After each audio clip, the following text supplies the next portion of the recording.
A mysterious bag of cash left in a locker at a hotel sauna. A collection of shady characters who want the bag of money for their own selfish reasons. A trail of dead bodies and broken lives. Hi, I'm the Arty Dance from Asian Film Fans, and welcome to this review of the Korean thriller Beasts Clawing at Straws. And because of my terrible pronunciation of Korean names, I will refer to everyone by their character roles.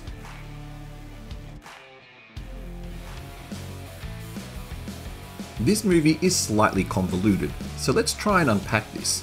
And we will do it in the order the movie presents it, and not as it should be understood.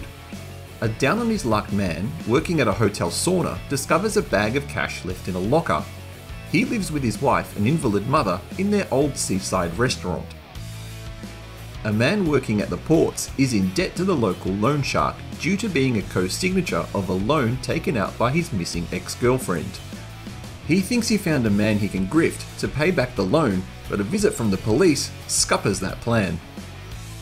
A woman working in a karaoke parlor meets an illegal Chinese immigrant who wants to help her kill her abusive husband.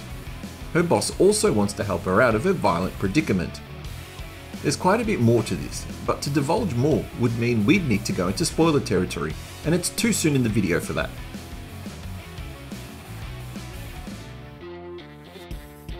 If you're hungry for a new Korean thriller, then yes, go ahead and watch this movie.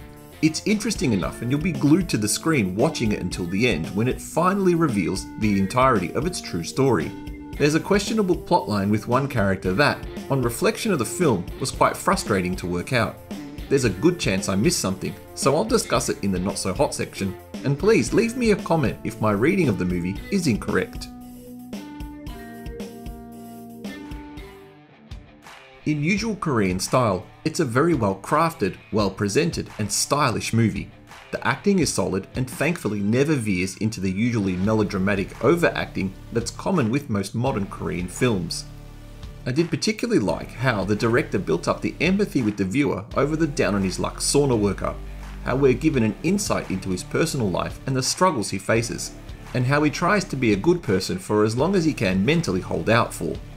And then when he finally does break, the viewer is prepared to back him and his motivations. It's great. And finally, the ending is probably the best way the movie could have ended, leaving what happens up to the viewer. I know I have my theory, and I'd be curious about yours as well.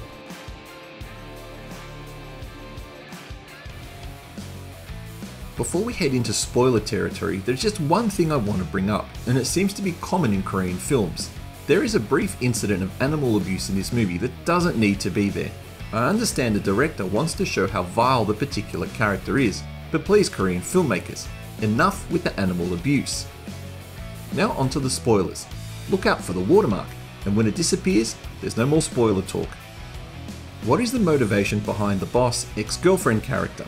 When we are first introduced to her, she seems to be a successful boss of the karaoke bar. She has a nice home and a fancy car, so why does she, all of a sudden, not only decide to murder her employee and take her money, but then rekindle her relationship with the man she screwed over years before and conveniently reappears in his life a day or so before he's due to pay back the loan shark? I understand she mentions something that you shouldn't trust rich people, but it still makes very little sense.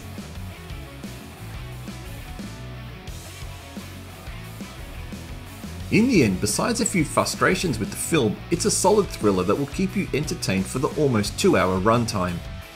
Is it a candidate for the top 10 Asian movies of the year? I don't think so, but it's solid enough to be a runner-up unless the market completely tanks this year.